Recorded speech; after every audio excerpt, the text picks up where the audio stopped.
Fala galerinha do nono ano, aqui é o professor Billy de Arte do Colégio Ateneu e vamos para a nossa quinta aula.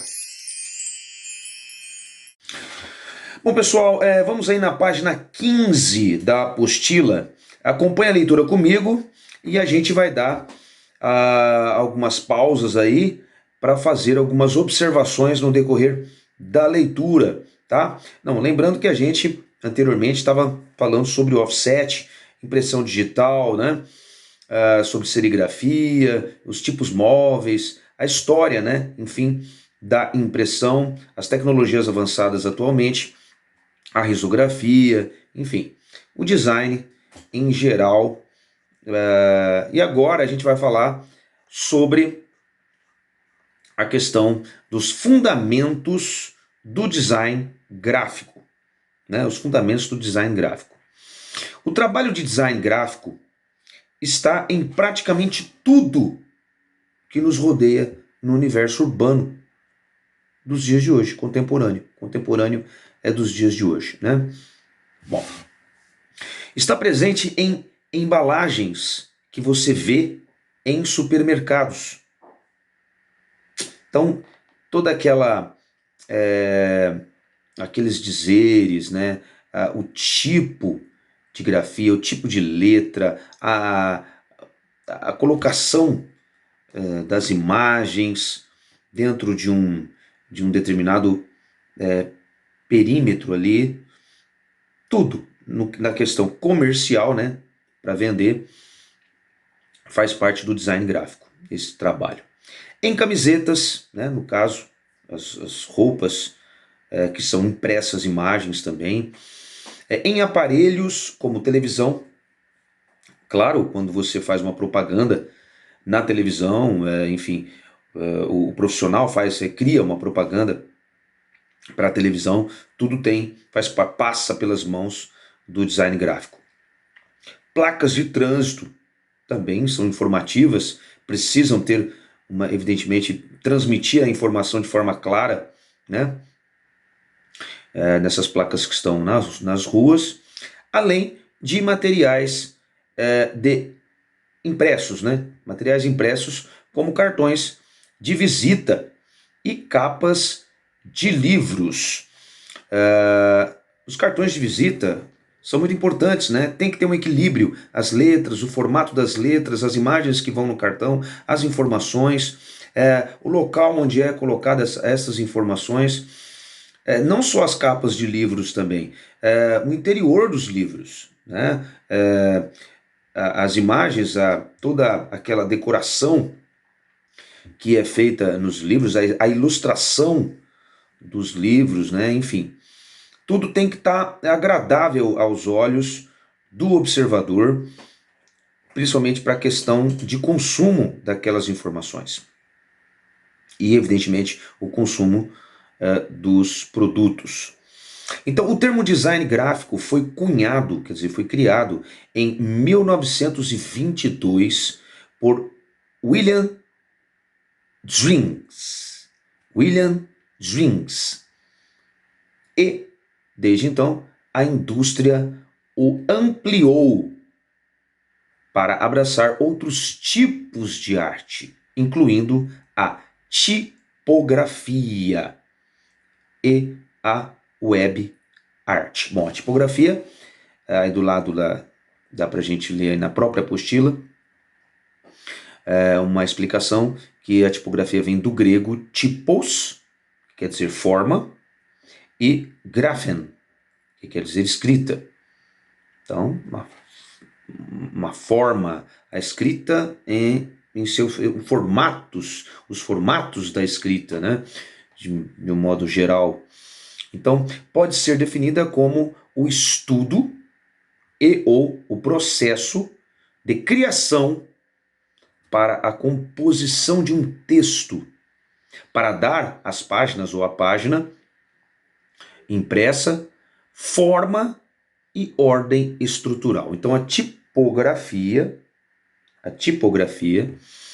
é esse tipo de comunicação, esse tipo de trabalho que coloca aí as imagens e as letras dentro de um processo de composição agradável. E a web art, que está diretamente ligado com a arte da internet. A arte da internet em todos os sentidos, né? Nas redes sociais todas, né? Aplicativos, sites, enfim, tudo que envolve a comunicação virtual passa pelo profissional da web art. Bom, o trabalho de design é, sobretudo, sobre comunicação, quer dizer, transmitir uma informação de forma clara, objetiva, né? E, evidentemente, agradável. A peça gráfica precisa comunicar ao seu interlocutor a mensagem desejada. Quer dizer, a pessoa que vai receber o interlocutor é a pessoa que vai receber a locução, enfim, que está recebendo a informação. Seja sobre um produto, que eu acabei de falar, um produto comercial, proposta, ou uma proposta, uma ideia, né? De que você quer um portfólio, vamos dizer assim, ou serviços, né? Quando você oferece algum tipo de trabalho, algum tipo de serviço, também passa pelas mãos da tipografia ou no caso, se for pela internet, pela web art. Portanto, para o trabalho de criação gráfica, desenvolveram-se técnicas e estudos sobre alguns de seus fundamentos. É claro que nós vamos tratar agora de fundamentos básicos de estruturação de uma imagem comercial, mas envolve, evidentemente, hoje em dia principalmente, vários aplicativos, várias formas que o profissional tem para poder trabalhar. Então, hoje ele tem ferramentas de trabalho muito avançadas que propicia para ele uma melhor maneira, né? uma melhor facilidade para ele conseguir, com rapidez, agilidade e qualidade, desenvolver o seu trabalho gráfico. Então, se você for em qualquer gráfica hoje em dia, não está ali apenas aquelas máquinas que imprimem no papel ou qualquer outro tipo de material a informação. Então a informação ela pode vir de fora? Pode, mas na própria gráfica existe geralmente os profissionais da do design gráfico que faz a criação das imagens. Então é muito interessante ver esses profissionais trabalhando e observar a agilidade e as diversas possibilidades que a tecnologia traz para eles poderem trabalhar imagens e letras. É muito, muito legal. Bom, aí na próxima página 16 aí, ó, a gente vê uma imagem que mostra o equilíbrio de uma composição pela simetria, né? Simetrias são lados opostos, porém iguais, né?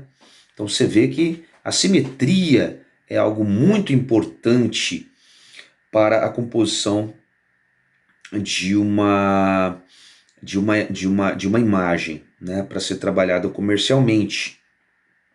Então existe que é o primeiro fundamento, vamos dizer assim, é o equilíbrio das imagens, das letras, do que estiver nesta composição.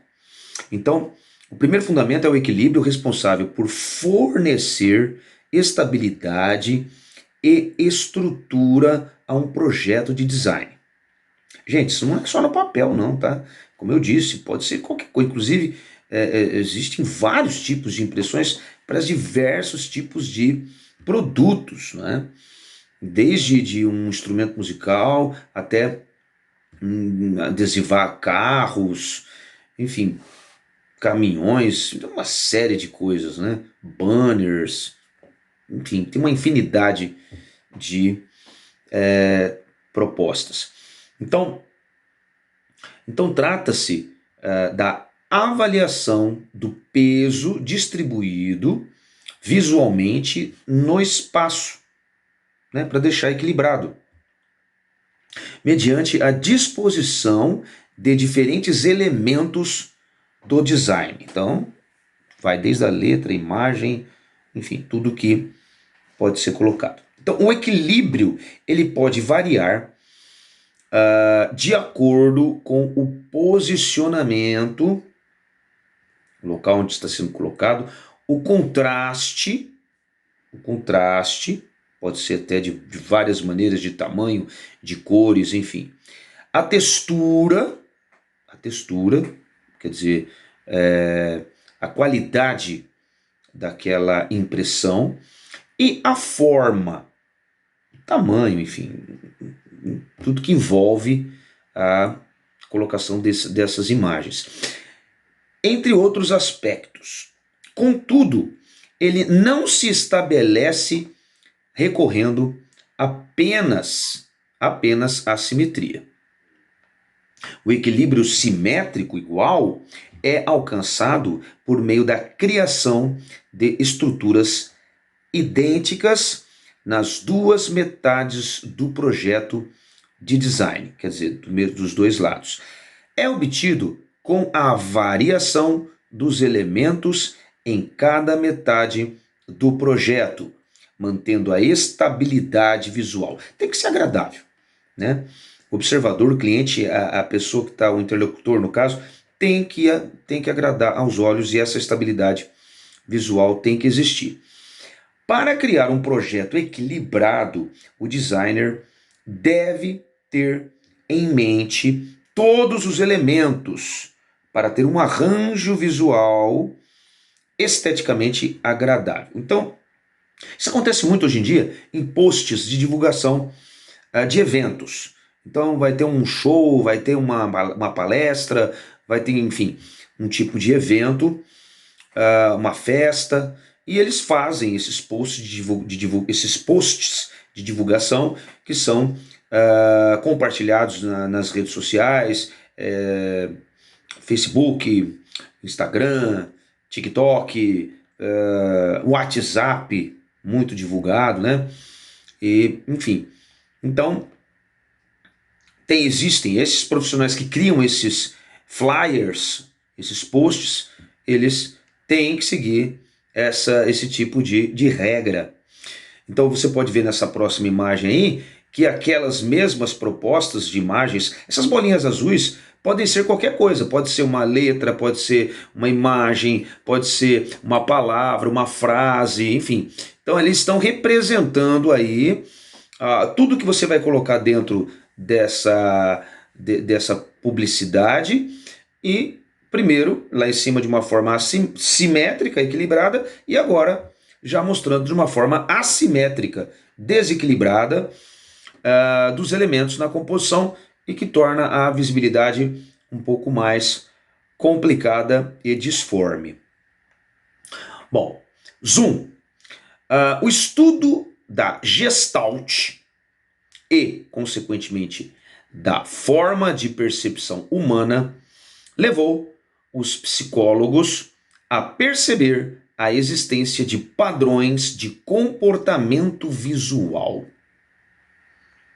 Então existem, cientificamente falando, padrões de comportamento visual, onde as pessoas são padronizadas para aceitar aquele tipo de informação. Então, esses padrões são a base para as leis ou princípios da Gestalt.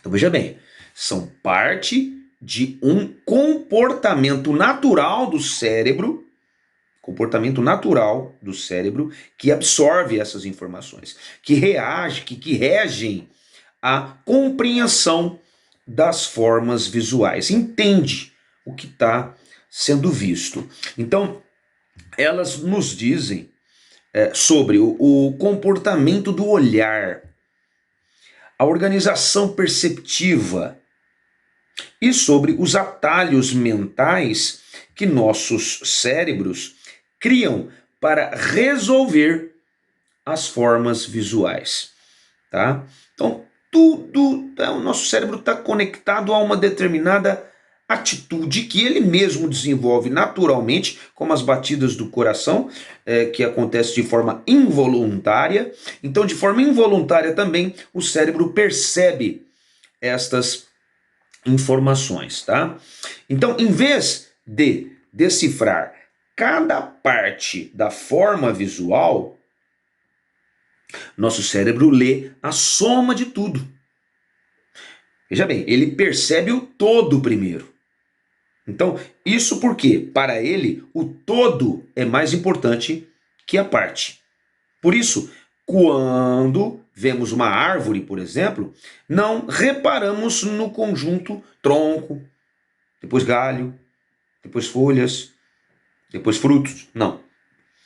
E assim, no objeto do conjunto final, que é a árvore, a gente observa a árvore, o todo, e vê se aquilo está simétrico, agradável ou não. Depois que a gente vai para as peculiaridades. Isso quer dizer o quê? Esse estudo Gestalt. Quer dizer, quando a gente vê um post de divulgação na internet ou vê um produto na prateleira de um supermercado, a gente primeiro vê o todo. Por exemplo, uma caixa de cereal. A gente olha lá a caixa de cereal, a gente vê o todo, aquilo que agrada a gente, aquilo que chama atenção. E depois que a gente vai ler do que se trata, as informações que estão dentro, escritas ali. Se é um cereal de qual tipo de... do que, né? O cereal, o formato do cereal, se é de trigo, se é... enfim, a quantidade de calorias, a gente vai, as vitaminas que ali tem, aí a gente vai decifrar os pormenores. É isso que está dizendo aí, a gente olha a árvore primeiro, e depois a gente observa os troncos, galhos, folhas, frutos, tá? Então, o todo, o equilíbrio de tudo, isso que é bastante importante. Bom, pessoal, a gente dá continuidade depois, na próxima aula, tá? Tem bastante coisa para a gente ver, que é uma continuidade dessa ideia. Tá? A gente vai dar continuidade na nossa próxima aula, tá bom? Por hoje é só, muito obrigado pela atenção e valeu!